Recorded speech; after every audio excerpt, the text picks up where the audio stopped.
नमस्कार दोस्तों, स्वागत है आप सभी का आज के मुख्य समाचार के इस वीडियो में। जी हां दोस्तों, पूरे देश में अनलॉक का समय चल रहा है। ऐसे में मोदी सरकार की तरफ से बड़ी और महत्वपूर्ण खबर अपडेट निकल कर आ रही है, जिसकी सटीक जानकारी हम आपको इस वीडियो में देंगे। बस आप इस वीडियो के साथ अंत तक बने रहिए। लेकिन इससे पहले आपसे एक छोटी सी रिक्वेस्ट है।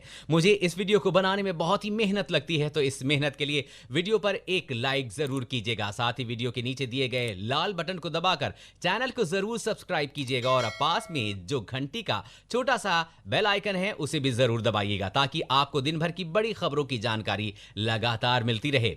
तो चलिए दोस्तों, एक एक करके सभी बड़ी खबरों के बारे में जान लेते हैं। तो दोस्तों, आज की पहली बड़ी खबर अपडेट निकल कर आ रही है कि महंगाई की मार चीनी से लेकर टमाटर तक के लिए कीमतों में बढ़ोतरी हो गई है। देश में बढ़ते कोरोना के बीच महंगाई ने भी कमर तोड़ दी है। बरसात का सीजन शुरू होने के साथ ही फल सब्जियों में जबरदस्त बढ़ोतरी देखने को मिल रही है। बरसात के मौसम में वैसे तो हरी सब्जियां महंगी हो जाती हैं, लेकिन इस बार तो टमाटर सबसे लाल हो गया है। एक महीने पहले करीब 20 रुपए किलो बिकने वाला टमाटर आज 80 रुपए के पार हो गया है।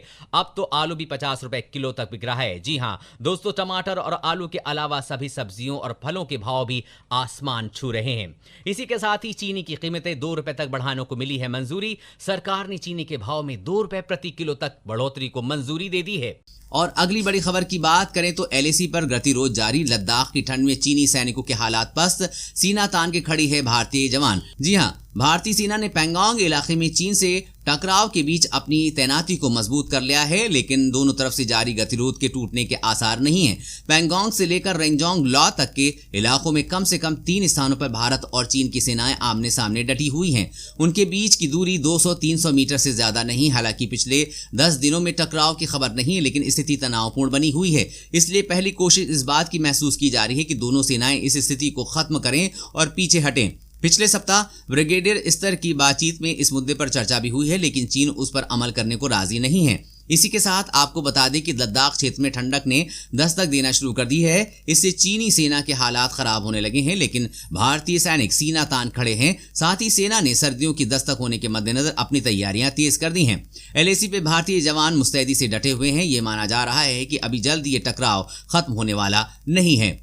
और अगली बड़ी खबर की बात करें कि सरकार का आदेश है कि अब निजी स्कूल और कॉलेज मनमानी फीस नहीं वसूल कर पाएंगे। जी हां, केंद्र सरकार ने हाल ही में नई शिक्षा नीति की घोषणा की है। नीति में स्पष्ट किया गया है कि कौन संस्थान किस कोर्स की कितनी फीस रख सकता है। अधिकतम फीस भी तय होगी। फीस के संबंध में ये नियम कॉलेज और स्कूली शिक्षा दोनों पर ही समान रूप से लागू होंगे। प्राइवेट और सरकारी दोनों तरह के संस्थान इस नियम के दायरे में होंगे। इस शिक्षा नीति से पहले स्कूल और कॉलेज बेफजूल फीस की लिस्ट पेरेंट्स के हाथों में थमा देते थे, लेकिन अब ऐसा नहीं होगा। केंद्र सरकार ने पूरी तरह से तय कर लिया है कि किस कॉलेज में कितनी फीस किस सब्जेक्ट के लिए लेनी होगी, और ये सारी जानकारी पेरेंट्स और बच्चों को एडमिशन के टाइम पर बता दी जाएगी। और अगर इसके बाद भी कॉलेज या स्कूल मनमानी फीस लेते हैं तो उन पर कड़ी कार्रवाई की जाएगी। और अगली बड़ी खबर की बात करें तो सरकार का बड़ा फैसला, गुटखा, तंबाकू, पान मसाले पर बैन, बिक्री करने पर होगी सजा। दिल्ली सरकार ने एक बड़ा फैसला लेते हुए राज्य में तंबाकू और तंबाकू से बने उत्पादों पर पूरी तरह से रोक लगा दी है। राज्य सरकार ने चबाने वाले तंबाकू और उससे बनने वाले उत्पादों को प्रतिबंधित उत्पादों की दायरे में शामिल कर लिया है। फिलहाल ये फैसला 1 साल के लिए किया गया है। दिल्ली सरकार ने इसके बारे में एक नोटिफिकेशन भी जारी किया है। नोटिफिकेशन के मुताबिक दिल्ली में 1 वर्ष के लिए गुटखा, पान मसाला, तंबाकू, खैनी या किसी और रूप में तंबाकू उत्पादों के निर्माण, स्टोरेज, वितरण या फिर बिक्री पूरी तरह से प्रतिबंधित रहेगी। इनमें वो सभी तंबाकू उत्पाद शामिल हैं जो पैकेट में या फिर खुले में बिकते हैं। जी हां दोस्तों, दिल्ली सरकार ने सभी गुटखा, तंबाकू और पान मसाले पर पूरी तरह से बैन लगा दिया है। इसी के साथ ही देश के कई ऐसे राज्य हैं जो इसी तरह से बैन लगाने पर विचार कर रहे हैं। वैसे दोस्तों, आपकी राय क्या है? पूरे देश में गुटखा, तंबाकू, पान पर बैन लगा देना चाहिए या नहीं? कमेंट करके जरूर बताएं। और अगली बड़ी खबर की बात करें तो सरकार ने लिया बहुत ही बड़ा फैसला। पढ़ने वाली स्कूली लड़कियों को सरकार देगी फ्री में स्कूटी। जी हां, भारत का असम राज्य लड़कियों को पढ़ने और आगे बढ़ने के लिए एक नया प्रयास कर रहा है। असम द्वारा अंतिम स्कूल परीक्षा को उत्तीर्ण करने वाली सभी छात्राओं के लिए मुफ्त स्कूटी देने की योजना बनाई गई है। इस अभियान से अधिक लड़कियां कॉलेज जाने के लिए प्रोत्साहित होंगी, क्योंकि सार्वजनिक परिवहन के खतरों से अक्सर आगे की शिक्षा बालिकाओं के लिए एक बाधा बन जाती है। छात्राओं को उनके संबंधित कॉलेजों तक जाने के लिए सार्वजनिक परिवहन की परेशानी से मुक्त करने के लिए स्कूटी योजना की शुरुआत की गई है। इस योजना के तहत जो भी छात्रा परीक्षा में 60% अंक प्राप्त करेगी उसे सरकार की तरफ से कॉलेज जाने के लिए फ्री स्कूटी दी जाएगी। वैसे दोस्तों, ऐसी योजना पूरे देश में शुरू होनी चाहिए या नहीं, नीचे कमेंट करके जरूर बताइएगा। और अगली बड़ी खबर की बात करें, चीन के लिए खतरे की घंटी, जियो लॉन्च करने जा रहा है सबसे स्मार्टफोन। रिलायंस इंडस्ट्रीज लिमिटेड के अध्यक्ष एवं प्रबंध निदेशक मुकेश अंबानी ने भारतीय बाजार में सस्ते स्मार्टफोन लाने की पहले से ही तैयारी कर ली है। इसमें मदद के लिए दिग्गज कंपनियों को जियो प्लेटफॉर्म के मंच पर एक साथ आकर ऐलान किया है, जो भारतीय स्मार्टफोन बाजार में धाक जमाने में बैठी चीनी कंपनियों के लिए खतरे की घंटी साबित हो सकता है। वर्तमान माहौल में जब गलवान घाटी में भारत और चीन के सैनिकों के बीच संघर्ष के बीच दोनों देशों के बीच आय संबंधों के अत्यंत तनावपूर्ण हो जाने से जियो का सस्ता स्मार्टफोन चीनी कंपनियों के लिए जबरदस्त चुनौती साबित हो सकता है। गलवान की घटना के बाद देश में चीन को लेकर बहुत गुस्सा है और चीनी सामान के बहिष्कार की मुहिम लोगों ने जगह जगह चलाई हुई है। इसी बीच अंबानी ने अगले 3 वर्ष में रिलायंस जियो के उपभोक्ताओं को 50 करोड़ पहुंचाने का लक्ष्य रखा है। अब सस्ता स्मार्टफोन लाकर अंबानी की नजर 35 करोड़ 2G उपभोक्ताओं में से ज्यादा जियो के पाले में लाने पर होगी। इससे चीन की मोबाइल फोन निर्माता कंपनी को भारी नुकसान होगा।